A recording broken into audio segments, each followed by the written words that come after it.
Back when I was in high school, I took a couple of extra gym classes. I wasn't the smartest kid, so I would often use my elective credits to just take as many easy classes as I could, and gym was the easiest one. One of the gym classes that I was in was during my second period of the day. It was spring semester, but I remember it was early on and there was still a lot of snow on the ground. So for the entire week for this class, we took a field trip to a nearby bowling alley. We would go there every day, and the bowling place was less than a mile away from the school, so it was really quick and easy for us to go there every day and return before our next class.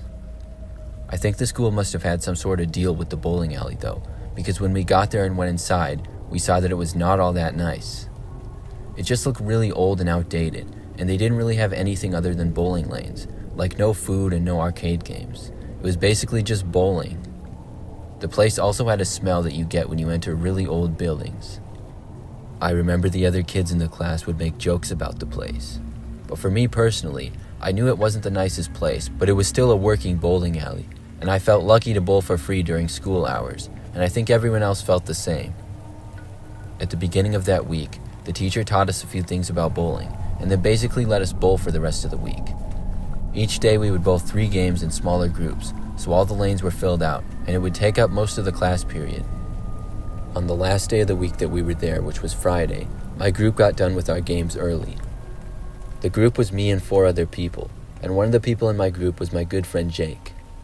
When we were done, Jake and I were talking, and we wandered off just a bit. We walked towards the back of the bowling alley on the side where there was a walkway. It was on the very far side of the bowling alley leading to the end of the lanes. We walked down to a spot with a door where you could access behind the bowling lanes for maintenance and repair and things like that. The door was already open a crack, and out of curiosity I looked inside. It was pretty interesting to see the back area behind the bowling lanes. I was amazed at what I was seeing, but after only a few seconds, my eyes were drawn to something else that was back there. I saw just about 10 feet away around a little corner, there was a man halfway peeking around. He had really long hair and a long beard. At first, I wasn't sure if he worked there or something, but the way he was laying on the floor and wearing baggy old clothes made me think that he didn't. Jake noticed him, and at about the same time I did, started to walk away. It creeped me out and I turned to leave as well. Just then, I was tapped on the shoulder by someone who worked there. It startled me, and as I turned around, they asked what Jake and I were doing. We alerted them that there was a man behind the lanes, and he seemed like a homeless guy. They told us that we were not supposed to be back there and we had to leave. Then they said that there was nobody back there at all. We watched as the guy who worked there went behind the lanes to look around. When he looked though, the old homeless guy wasn't there. I watched him walk all the way up and down and look behind the corner where he had been, and I just didn't understand it. He had been there for sure, and there were no other doors to leave. The guy who worked there then went back over to us and told us to leave. I remember he then went over and talked with our teacher, and our whole class had to go back to the school. I never did go back to that bowling alley, and every time I think about it, I wonder what exactly happened that day.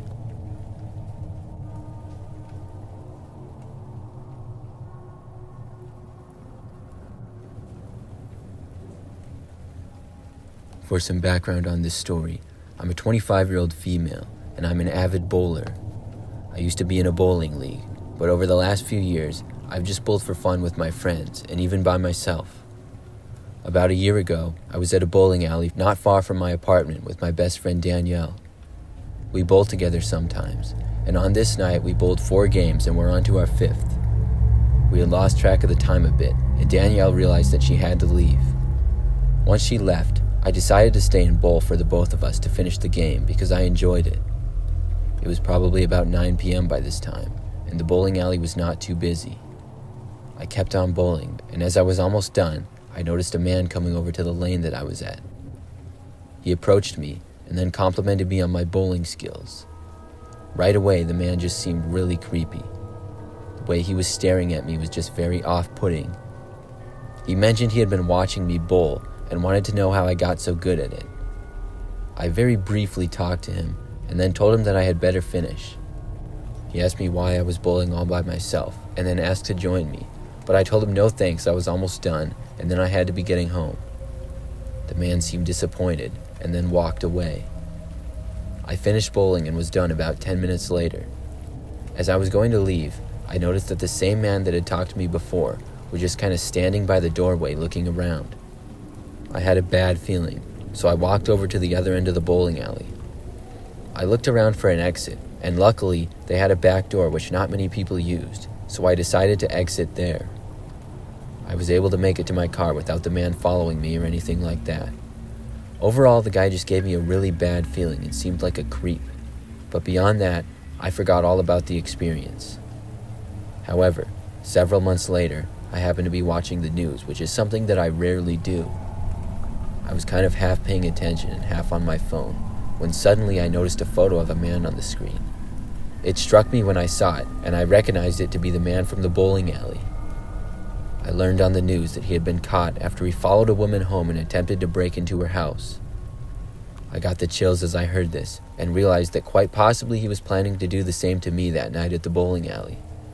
I'm really glad I left out the back door instead of the front.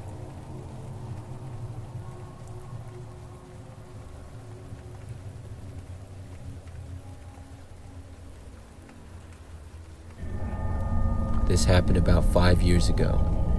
I was on a road trip with my friend Justin. We were traveling back home from a convention in a city about 8 hours away from the city where we lived. We drove home, but about halfway through the trip, with about 4 hours left to go, a really bad snowstorm started to hit. With it being nighttime, we decided to find a hotel and be safe, instead of trying to power through it. It was only about 7 p.m. when we checked into the closest decent hotel that we could find. And once we were there, Justin suggested that we see if there was anything to do close by. And when I say close by, I mean within just about a walking distance, because we didn't want to have to drive out in that weather. When we looked, we saw that there was a bowling alley right down the street. We both left out into the blizzard to go to the bowling alley. It seemed like a fun thing to do for a few hours while we were stranded in the city for the night. When we arrived at the bowling alley, we couldn't tell if it was open or not. There weren't really many cars in the parking lot or visible lights on, but we figured not many people were there due to the snowstorm. Justin tried the door, and sure enough it was unlocked, so we went inside to check it out. As soon as we got inside, we could see that it wasn't the nicest of bowling alleys. It seemed sort of old and nobody else was there at all. Some of the lights were on and others were off. It was an eerie feeling overall. We looked to the counter, but nobody was behind it. The place had to be closed, but why was the door left unlocked? We wandered around a little bit out of curiosity. The place definitely seemed to be closed, so we figured we should probably just leave. But then we heard some noise coming from a back room behind the counter. I thought maybe someone was working after all. I walked over to the counter to see if there was anybody there. But as I got closer, I noticed there was a door behind that was open, leading to another room. I looked in and saw inside the room around the corner there were about 5 men who were sitting at a table. They looked really surprised to see me. One of them started to get up. None of the men appeared to work at the bowling alley, and I got a strong urge to leave. I kind of backed away, and then I quickly walked over to Justin and said, "Let's go." He followed, and we both left the building at a rather fast pace. We ran in the snow all the way back to our hotel and got inside. We didn't know who those men were or what they were doing, but the next days we were finally able to get back on the road and drive home. We noticed a car seemed to be following us. No matter what we did, the car would appear behind us. At times, we would seem to lose it, and we wouldn't see it for a while, but it would always return.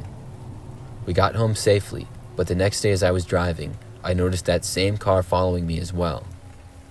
It followed me around that day, but after that day, I never saw it again, and beyond that, nothing else happened. I just wonder sometimes if those two things were linked, and who it was who followed us.